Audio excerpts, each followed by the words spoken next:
Buenos días. Estaba yo checando el número de la clase y yo no sé, creo que no les he mandado las 7, pero voy a mandarle las 7. Esa sería pues la número 8. Vamos a ponerla como número 8 para que no me confunda. La número 8 porque veo aquí en mi computadora las 7, pero en el chat del salón solo veo que la ha llegado hasta el número 6. Bueno, buenos días. Hacía días que no grababa, ya me quité. Mucho calor. Horrible, ¿no? Pero bueno, ojalá que ya las cosas vayan modificándose en nuestro clima. Bueno, vamos a retomar nuestros textos. Vamos a arrancar, estamos en la página 23, 1.6, el mal ambiente, pecado personal y pecado social. Ojo con los apuntes porque hay algunos párrafos y algunas páginas que nos vamos a saltar para no detenernos tanto, lo que no quiero decir que no sea importante o no les sugiera que ustedes le den alguna buena leída. Ya les indicaré más adelante, pero pues bueno, retomamos ese número 1.6. Ante el problema del origen del mal moral y en el mundo se reconoce el influjo de los demás o del mal ambiente. Influjo, que no quiere decir determinación. O sea, puedo estar rodeado por un mal influjo, eso es tener un mal influjo, tener malas amistades, tener malas compañías, pero eso no me forza a pecar, no me obliga a pecar. Puede ser que sea dañino y perjudicial, pero no somete mi voluntad. Acuérdense que para que haya pecado, tiene que haber un acto voluntario. Por eso el Evangelio expresa, si un ciego guía a otro ciego, los dos caerán en un hoyo. Cuando se habla de pecado personal y social, no se trata simplemente de hablar de una clasificación de pecados, sino de dos dimensiones de pecado que merecen nuestra atención. Primero, relación entre el pecado original y el actual. El primer pecado del hombre consistió en el dejar morir en el corazón la confianza hacia el Creador. Capítulo 3 del libro del Génesis. No comas de ese árbol que está en el centro del jardín. Yo como, a mí no me importa. Es como si Dios dijera, confía en mí, no hagas esto. Y el hombre le dice, no confío en ti, yo confío en mí, no confío en ti. Y me paso por el arco del triunfo lo que tú me dices. Eso es lo que quiere expresar esta frase. Y abusando de su libertad, desobedeció el mandato divino. Por ello, de ahora en adelante, todo pecado será una desobediencia a Dios. Al final, ese es pecado original, es la radiografía de todo pecado. Es una desobediencia a Dios, una falta de confianza a su bondad. Siguiendo a San Pablo, dice el Concilio de Trento, y lo reafirma el Concilio, el Catecismo de la Iglesia. Siguiendo a San Pablo, la Iglesia ha enseñado siempre que la inmensa miseria que oprime a los hombres y su inclinación al mal y a la muerte no son comprensibles sino sin su conexión con el pecado de Adán y con el hecho de que se nos ha transmitido un pecado con que todos nacemos afectados y que es muerte del alma. El autor sagrado, en el libro del Génesis, al preguntarse por qué si el hombre nace, sale de las manos de Dios, sale bueno, es buena, tiene buena madera, tiene buen barro, ¿por qué el hombre tiene esa inclinación al mal? ¿Por qué el hombre muere si Dios lo hizo inmortal? Porque, entonces, todas esas respuestas hace este cuento, digamos, esta parábola, esa metáfora, la hace el autor sagrado y explica perfectamente bien cómo o por qué, a qué se debe esa inclinación del hombre que tiene hacia el mal. El primer pecado lleva al hombre al mundo, la universalidad del pecado. Se transmite el estado caído que se manifiesta de múltiples maneras. Así, aunque el pecado de Adán y Eva sigue siendo personal, afecta a todos los hombres en la naturaleza caída, que en cada hombre se trata de un pecado contraído.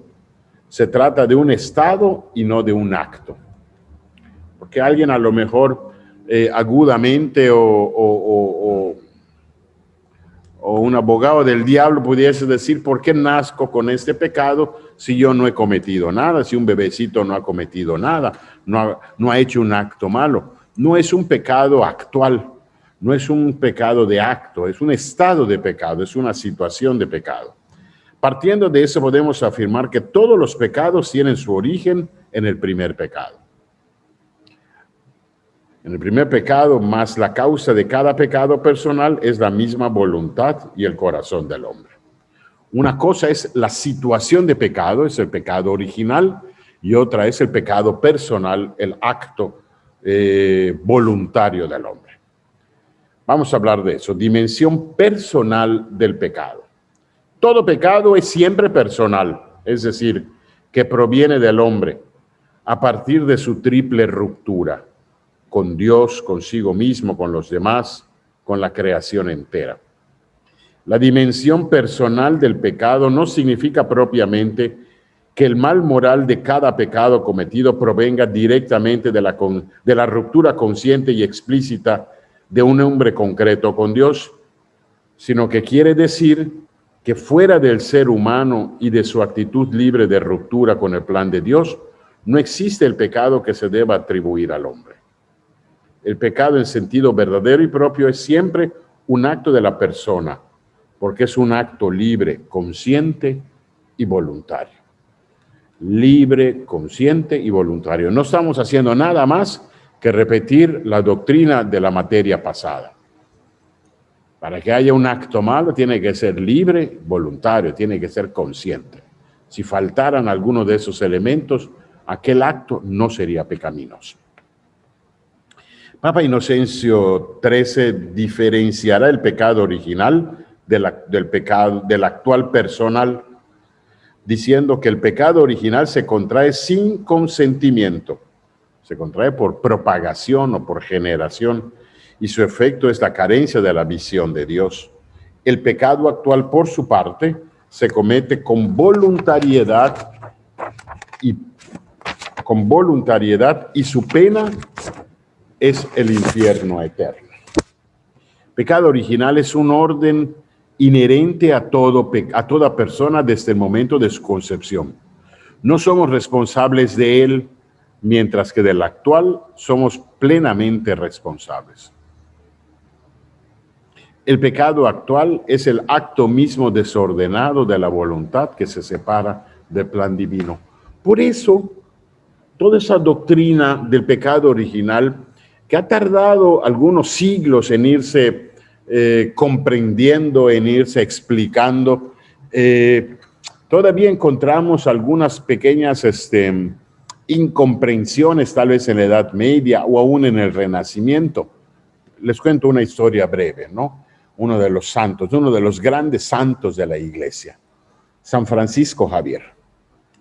¿Quién fue San Francisco Javier? No confunda con San Francisco de Asís. San Francisco Javier fue uno de los primeros compañeros de San Ignacio de Loyola, del fundador de los jesuitas. Estamos hablando de la primera mitad del siglo XVI, 1530, 1540. San Francisco Javier tiene una historia preciosa, se convierte, ingresa a la Compañía de Jesús, naciente, que había puesto sus cuarteles generales en Roma, San Ignacio, y se convierte en ese, uno de los primeros, uno de los primeros jesuitas, pues por decirlo así de esta manera. Y había se estaba definiendo bien el carisma de los jesuitas, pero pues siguiendo el Evangelio, vayan por todo el mundo y prediquen el Evangelio a toda criatura, bautizándolas en el nombre del Padre. Y San Francisco de Asís se convierte por mandato de San Ignacio de Loyola en el gran misionero de la iglesia de aquella época. Y él estuvo en varios lugares, estuvo en la India, estuvo en varios lugares de Asia Central, y finalmente llega hasta el lejano Oriente. Estuvo en Japón, me parece, creo que no pudo llegar a entrar a China, pero estuvo así a una pedrada, digamos, de China. Cuentan sus biógrafos que era obviamente un incansable misionero y que bautizó a miles y a miles y a miles de gentes. Incluso se cuenta una anécdota un poco simpática, obviamente yo no creo que sea real, como a veces había mucha, en el mundo en aquella época eran muy comunes la peste o las epidemias, donde no había todavía medicinas, la medicina todavía no estaba tan avanzada como está el día de hoy y todo, ¿no? Entonces la gente se iba muriendo. Y entonces cuando la gente ya se iba a morir, él llegaba y los bautizaba y los bautizaba. Y si no se había muerto uno, o ya se estaba, porque en peligro de muerte, a cualquiera, ¿no? Le daba una pedrada en la cabeza, ya se estás muriendo, entonces lo bautizaba en el nombre del Padre, del Hijo y del Espíritu Santo. Obviamente, no era un asesino, ni mucho menos, ¿no? O sea, para decir que era tal su celo por bautizar a la gente, que aprovechaba cualquier oportunidad para hacerlo. Es más, San Francisco Javier, su tumba se encuentra en la misma iglesia donde está la tumba de San Ignacio de Loyola. Allá en la ciudad de Roma, en el centro, una zona muy turística inclusive, está la iglesia, una iglesia preciosa que se llama la Iglesia del Jesús. Así como está aquí el Tercera Orden, pues está la Iglesia del Jesús, il Gesù, así se llama allá en Roma. Y preciosa la iglesia, preciosa la iglesia. Y cuando uno va llegando al altar central, digamos, a mano izquierda, en una capilla a mano izquierda, se encuentra la tumba de San Ignacio de Loyola. Y exactamente en la capilla de enfrente se encuentra la tumba de San Francisco Javier. Incluso en la parte de arriba de la tumba, en la parte de arriba de aquel pequeño retablo que hay allá, hay como en una urna, como en una vidriera, los huesos de la mano derecha de San Francisco de Asís, de San Francisco Javier. O sea, los huesos de esa mano que bautizó a tanta y a tanta gente. ¿Por qué les estoy hablando de San Francisco Javier? Pecado actual, el pecado. Ya me acuerdo.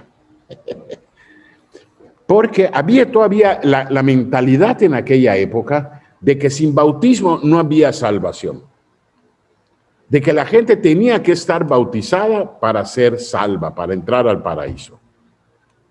¿Por qué? Porque nacían con el pecado original y si no eran bautizados, el bautismo te quita, te borra el pecado original, entonces se iban a condenar. Hoy la iglesia ha madurado esta idea y claro, dices, bueno, ¿cuánta gente se muere sin ser bautizada? No solamente gente de otras religiones o de otros lugares del mundo, ¿no? Aún en nuestro medio, ¿no? Que porque se enfermó, nació muy mal y todo. Se debe de hacer todo lo posible por bautizar aún a los bebecitos recién nacidos, no esperar tanto tiempo. Pero si por alguna razón fallecieron, ¿qué se va a condenar a esa persona? Entonces la iglesia ha llegado a un concepto que se llama Ecclesia suple. O sea, la iglesia suple, la iglesia suple la fe que no tiene esta persona que fallece. Es cierto que el ser humano, como dice el siguiente párrafo, puede estar condicionado, apremiado, empujado, factores externos que no nos ayudan mucho así como puede estar sujeto también a tendencias y costumbres desordenadas unidas a su condición personal. En algunos casos, dichos factores externos o internos pueden atenuar mayor o menor grado la libertad, pero no la hacen desaparecer. Es por eso que es importante el cuidado de nuestro entorno. Óyeme, si alguien puede decir soberbiamente, a mí esas cosas no me afectan. Yo puedo ver pornografía y a mí no me afecta. Yo puedo estar viendo series porque yo soy adulto, lo que sea, y a mí no me afecta. Mentira, mentira. Al final la concupiscencia de la que ya hemos hablado, esa tendencia, esa inclinación, imágenes, recuerdos, todo eso se va impregnando, claro. En un momento de fragilidad, en un momento de tentación, en un momento de debilidad, pues bueno, la carne es débil y la hemos debilitado, no la hemos fortalecido. O bien, hay una serie de amistades que no ayudan, ambientes de amigos que no ayudan. Y a veces no es tan fácil librarse de ellos. ¿Cuántas no han sido las ocasiones en confesiones que hemos escuchado los padres donde decían, yo no quería ir a estos lugares, a estos tugurios, ya saben ustedes, ¿no?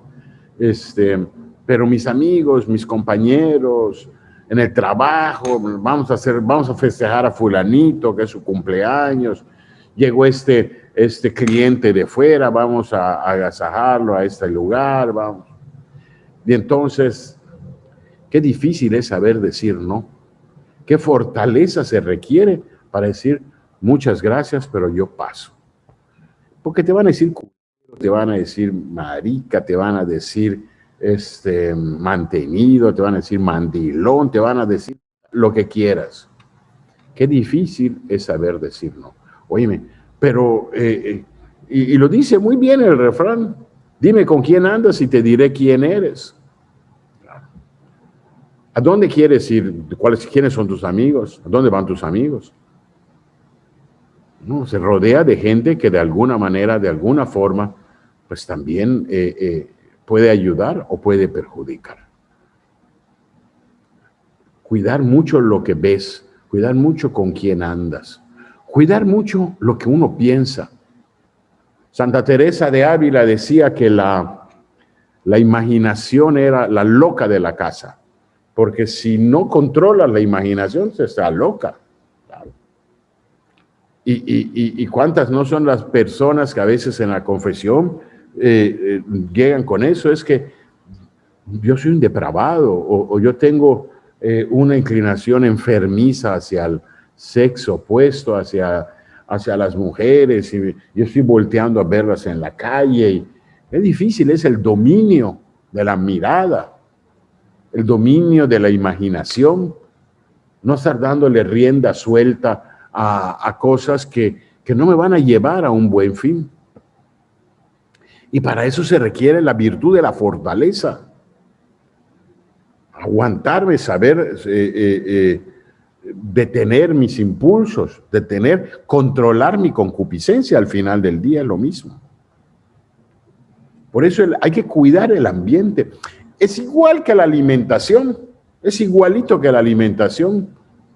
Una persona está sana si se alimenta sanamente, pero una persona se enferma si consume alimento chatarra, si no consume aquellas cosas que le pueden beneficiar más. Entonces, lo mismo que el cuidado de nuestro cuerpo es el cuidado de nuestra alma, de nuestra mente. Porque es muy fácil decir, pues es el ambiente, yo no quería, pero el ambiente me llevó. Pero sí pudiste haber dicho que no. Y nos dejamos llevar, nos dejamos arrastrar. Allá está la fortaleza. Allá está la fortaleza. Y sobre todo ahora ustedes que se están preparando para esto. Claro. Es una decisión muy importante. Porque entonces se nos va a exigir, como a los sacerdotes, un mayor testimonio. No se vale decir, es que yo conozco al padre yo conozco al padre aquel. No nos escudemos en el pecado, en los errores de los demás. Eso es cobardía. Es no querer enfrentar las consecuencias de mis decisiones, de mis actos. Claro. Disculpen, una llamada del colegio. Bueno. Así que hay que cuidar muy bien lo que consumimos, lo que pensamos. Por eso el ambiente puede, sí, en algún lugar, en algún momento puede a veces afectar, pero no determinar. Muy bien, vamos a pasar al siguiente, 1.6.3, dimensión social del pecado. El pecado social y las estructuras de pecado. Recordemos que el pecado como tal no puede dañar a Dios. Si tú pecas, qué mal me causas, dice el libro de Job. Pero de alguna manera lo alcanza. O sea, no es que con mi pecado lastime a Dios, ¿no? Ustedes son papás, muchos de ustedes son papás. Y claro, a veces un error de sus hijos, un fracaso a veces de sus hijos, un problema grave de sus hijos, les afecta a ustedes también. Les afecta a ustedes. No es porque les dañe físicamente, pero al final ustedes son sus padres, ¿no? Y ellos son sus hijos. El pecado es una injusticia contra Dios y contra los hombres. Estas dos dimensiones están unidas. En Isaías leemos que es la injusticia entre los hombres lo que descontenta, lo que desilusiona a Dios. Dice Isaías, la viña del Señor de los ejércitos es la casa de Israel, y los hombres de Judá su plantío delicioso. Él esperaba equidad, pero he aquí derramamiento de sangre. Justicia, pero he aquí clamor. Ay de los que juntáis casa con casa y añadís campo a campo hasta que no quede sitio alguno para habitar vosotros solos en medio de la tierra. Nuestro pecado afecta a Dios. Afecta a Dios. Dios se hace vulnerable al pecado por el amor al hombre. Mientras más profundo sea esta relación del hombre, más profundo será la gravedad del pecado. Esto explica la progresiva presencia y profundización de la realidad del pecado ante la gradual revelación y presencia de Dios en la Biblia. La primera relación es la de la criatura creador. Claro, entre nosotros criaturas y Dios creador en la creación. Posteriormente la relación de la alianza bajo la visión esponsal.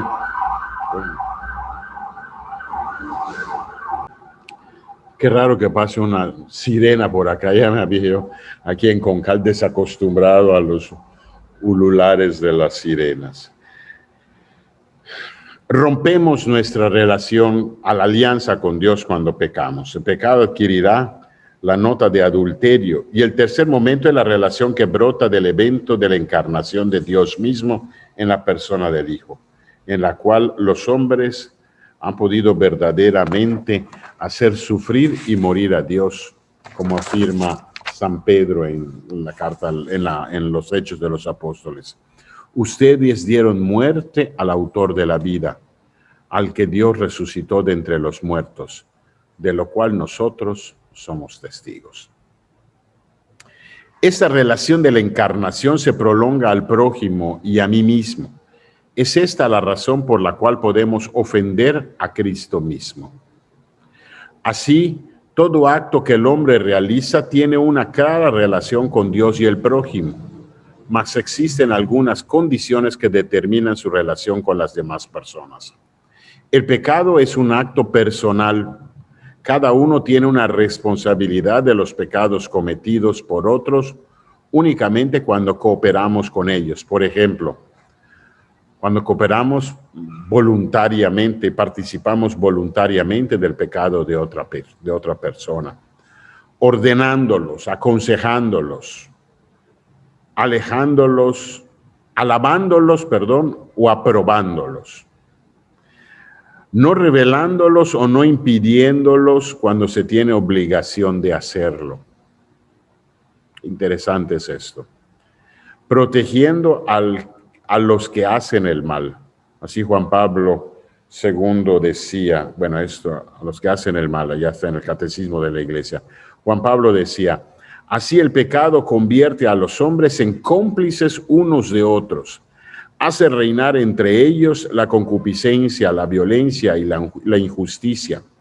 Los pecados provocan situaciones sociales e instituciones contrarias a la bondad divina. Las estructuras de pecado son expresión y efecto de los pecados personales. Inducen a sus víctimas a cometer a su vez el mal. En un sentido analógico, constituyen un pecado social. El pecado de mis hermanos, de alguna manera, soy responsable. Alguien puede decir, pues yo no lo obligué a hacerlo, yo no lo empujé. Algunas veces sí, algunas veces como dice aquí, un mal consejo, una mala información, una falta de un buen consejo, ¿no? Muchas veces ustedes y yo nos hemos planteado si cuando una persona está cometiendo un acto malo, lo debo de amonestar, lo debo, no impedir porque al final pues la persona es libre, pero debo de regañarlo, debo de llamarle la atención. ¿Hasta dónde? ¿Cuál es mi responsabilidad? No es fácil definir esto. Yo les voy a recordar una cosa que a mí me ha servido mucho a lo largo de mi vida. Mi papá, junto con otros señores, pero particularmente mi padre, fue muchos años uno de los grandes, digamos, gurús del movimiento de cursillos de cristiandad, uno de los grandes apóstoles del movimiento de cristiandad. Él creció, digamos, religiosamente hablando con el movimiento de cursillos de cristiandad. Y fue dirigente de cursillos hasta prácticamente su muerte. Y en muchas ocasiones, cuando se planteaba esto, ¿no? Cuando alguien estaba cometiendo estaba en malos pasos, por ejemplo, ¿no? Estaba haciendo algo indebido. Y si uno se pregunta, ¿hasta qué punto yo tengo que acercarme a decírselo, no? Aquí yo recuerdo el consejo que él daba. Es muy importante buscar, perdónenme el ejemplo, ¿quién es su matador? En cursillos se utilizaba mucho porque es un movimiento de origen español, mucho la terminología taurina. Ya ven que allá en España, ahora un poco menos, ¿no? Pero en España la fiesta brava es casi fiesta nacional, ¿no? Y entonces los creadores del cursillo, para muchos de sus consejos y en muchos de sus libros, utilizan analógicamente el terminología taurina, ¿no? ¿Quién es su matador? O sea, cuando un toro ya está, además del torero, pues tiene a sus achichincles, ¿no? Que lo ayudan y que marean un poco al toro. Pero a la hora de matar, uno es el bueno. A la hora de meterle la espada, uno es el matador. Ese es su matador. Todos tenemos matadores. O sea, todos tenemos muchos amigos, pero hay algunos que su palabra los escuchamos más. Ese es mi matador. ¿No? Mi matador, ¿por qué? Porque yo hago lo que él dice, ¿no? De repente, vamos a imaginarnos un escenario, ¿no? En donde tú trabajas, pues tienes amigos, obviamente, ¿no? Y hay gente a las que les tienes un aprecio muy grande y de repente uno de ellos está está saliendo allá con una chica que no debe de salir o está haciendo algunas cosas que no debe de hacer en el trabajo. ¿Quién es el encargado? ¿Quién debe de decírselo? Tú porque estás estudiando para ser diácono o porque eres diácono. No seas... No. ¿Quién es su matador? ¿A quién le va a hacer caso? Ustedes y yo tenemos matadores, pero también ustedes y yo somos matadores de algunas personas. Entonces, ¿Quién es la persona adecuada para corregir a alguien, para ayudar a alguien a enmendar su vida, a enmendar sus actos? Óyeme, para corregirlo de alguna cosa que haya hecho. No cualquiera, ¿no? Porque además uno no va a escuchar a cualquiera, pero va a escuchar a su matador. Así como tenemos matadores para nuestra vida espiritual, así también tenemos gente que colabora, como hemos dicho todos estos ejemplos, que colabora con con el pecado de los demás, aplaudiéndolo, riéndome, ay, qué bien, echando relajo, acompañando, aconsejando. Entonces, de eso hay que tener mucho cuidado.